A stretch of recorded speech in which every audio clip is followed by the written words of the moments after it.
որ ջուր էի խմել, հետո ես ինձ շատ վատ էի զգում։ Բա հիմա ո՞նց ես։ Նորմալ։ 9-րդ տարեդարձը Ջուլիան դեռևս մի քիչ հիվանդ է նշել Աբովյանի բժշկական կենտրոնում, բայց շուտով առողջացած դուրս կգրվի։ Ինքը ընդհանրապես շատ աշխուժ երեխա է, առավոտյան արթնացանք եւ անդադ ասում էր չեմ կարողանում շնչեմ եւ հոգնած եմ շատ։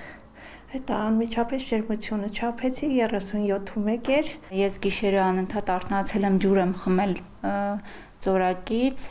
ու ոնց որ առավոտը մի անգամից տենց սրտխառնոցով արթնացել եմ ու սկսել եմ հետ տալ։ Ես ստամոքսի լեղապարգի վիրահատություն եմ տարել կույրակի, ճառագայթ եմ տարել։ Ես շատ ծանր եմ, ես չէի կարող ասենց խոսալ, ուժ չունեի անգամ բերանս բացելու։ Աբովյանի բժշկական կենտրոնում ապրիլի 28-ի դրությամբ ստացիոնար բուժում ստացող դեռ 5 բուժառու կար, որոնք ընդունվել են Բյուրեղավան քաղաքից, հիմնականում նույն գանգատներով՝ թուլություն, փսխում, լուծ, ջրազրկում, փորացավ։ Ամսի 22-ին առաջին դիմողները ցերեկվա ժամը 1:30-ի մոտերքն էին։ Երկուսը որ ընդունվեցին, առաջին դիմողները մտածեցինք դե էպիզոդիկ դեպք է։ Բայց շուտով նույն բնակավայրից դիմողների հոսքը մեծացել է, մարդկանց բերել են շտապ օգնությունով կամ նրանք եկել են ինքնուրույն։ Բուժկենտրոնում անմիջապես սկսել են միջոցներ ձեռնարկել, բարձր պատրաստվածության մակարդակ ապահովելու համար։ Ընդհանուր առմամբ դիմել է 40-ից ավելի մարդ, հոսպիտալացվել 15-ը։ Նախնական ախտորոշումը աղիքային վարակիչ հիվանդություն։ Ախտորոշեցինք,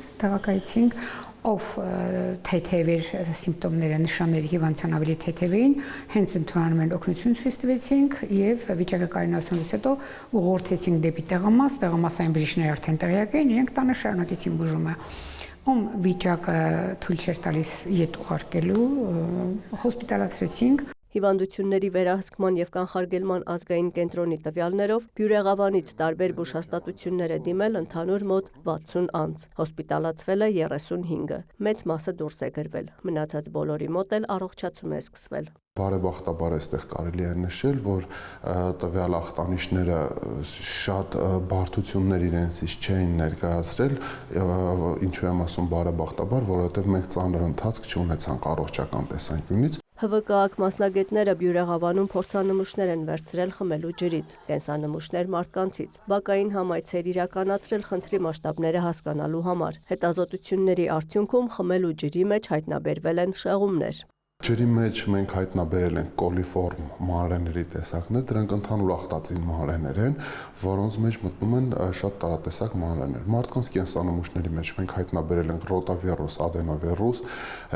էնտերոհեմորրագիկ եւ էնտերոախտածին կոլի տեսակի ախտածիններ։ Ռուբեն Գրիգորյանի խոսքով վարչական վարույթներ են հարուցել թե առողջապահական եւ աշխատանքի տեսչական մարմինը եւ թե ոստիկանությունը։ Կարող եմ ասել, որ Բյուրեղավան քաղաքում ամեն ինչ իր հունով ընթանում է, մարդիկ իրենց կենսակերպին են վերադարձել եւ այստեղ կարելի է նշել ըստ համաճարակաբանական տվյալների մենք ունենք արդեն մարման լուրջ ակտիվ փուլ։ Թե հատկապես որն էր խնդիրը եւ ինչն է շտկվել, եթե շտկվել է, Veolia ջուր ընկերության հանրային կապերի ծառայությունից պատասխանում են։ Իրենց պաշտոնական դիրքորոշումը չի փոխվել։ Ավելի վաղ ընկերությունը հայտնել էր, որ մասնավորապես Բյուրեղավանում խմելու ջրի նմուշառում ու լաբորատոր հետազոտություն են արել։ Որևէ շեղում չեն հայտնաբերել։ Հիվանդությունների վերահսկման եւ կանխարգելման ազգային կենտրոնում հավելում են, ջրից նոր նմուշառում են իրականացրել։ Ապրիլի 29-ին ստացված արդյունքների համաձայն խմելու ջրի մեջ շեղումներ արդեն չկան։ Աննա Զախարյան, Հովհաննես Քյոսեյան, լուրեր։